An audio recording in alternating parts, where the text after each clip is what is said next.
எலும்புகள்ல ஏற்படக்கூடிய மூட்டு தேய்மானம் அப்படின்றது, குறிப்பா முழங்கால் மூட்டுல ஏற்படக்கூடிய தேய்மானம் அப்படின்றது, இப்போ இருக்கக்கூடிய இந்த சிச்சுவேஷன்ல யாருக்கு வேணாலும் வருது. சின்ன குழந்தைங்கள்லேருந்து பெரியவங்க வரைக்குமே யாருக்கு வேணாலும் வரக்கூடிய ஒரு சூழ்நிலையில வந்து இருக்கு. அதுக்கு நெறைய காரணங்கள் இருக்கு. முழங்கால் மூட்டு வலி வர்றதுக்கு, முழங்கால் எலும்பு தேய்மானம் வர்றதுக்கு நெறைய காரணங்கள் இருக்கு. குறிப்பா குழந்தைங்களுக்கு இப்போ மூட்டு வலி வர ஆரம்பிச்சிருக்கு. சின்ன குழந்தைங்க, ஸ்கூல் கோயிங் பசங்களுக்கு நெறைய மூட்டு வலி சொல்றாங்க. எழுதும்போது கை விரல்ல வலி சொல்றாங்க. பேக் தூக்கிட்டு போகும்போது முதுகு எலும்புல வலி சொல்றாங்க.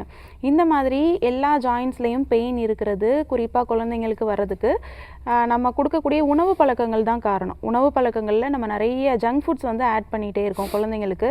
அவங்க எப்போ ஃபீட் பண்ண ஆரம்பிக்கிறோமோ, அவங்களுக்கு ஃபுட்டுன்னு எப்போ நம்ம வந்து சாலிட்ஸ் எப்படி நம்ம ஸ்டார்ட் பண்ண ஆரம்பிக்கிறோமோ, அதுல இருந்தே ஏதாவது ஒரு ஜங்க் ஃபுட் வந்து அவங்களுக்கு குடுத்துட்டே இருக்கும்.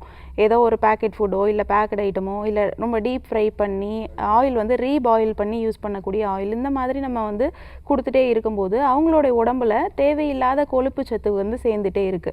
ஹெச்டிஎல் அப்படின்றது வந்து ஒரு நார்மலா ஒரு நல்ல ஒரு கொழுப்பு அப்படின்னு சொல்லுவோம்.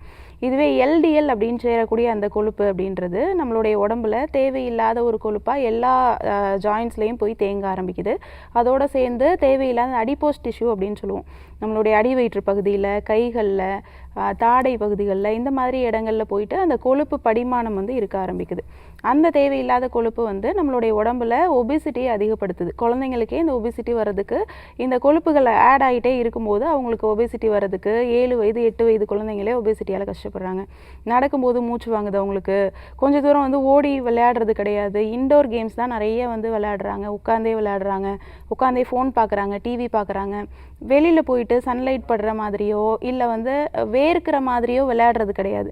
இந்த மாதிரி அவங்க வீட்டுக்குள்ளேயே ஒரே இடத்துல உட்காந்து அவங்களுடைய கெலோரிஸை வந்து வேஸ்ட் பண்ணாமல் விளையாண்டுட்டு இருக்கும்போது சேரக்கூடிய அந்த கெலோரிஸ் எல்லாம் அவங்களுக்கு ஃபேட்டாக டெபாசிட் ஆக ஆரம்பிக்குது. ஒபிசிட்டி வர்றதுக்கு ஒரு முக்கியமான காரணமாக இருக்குது.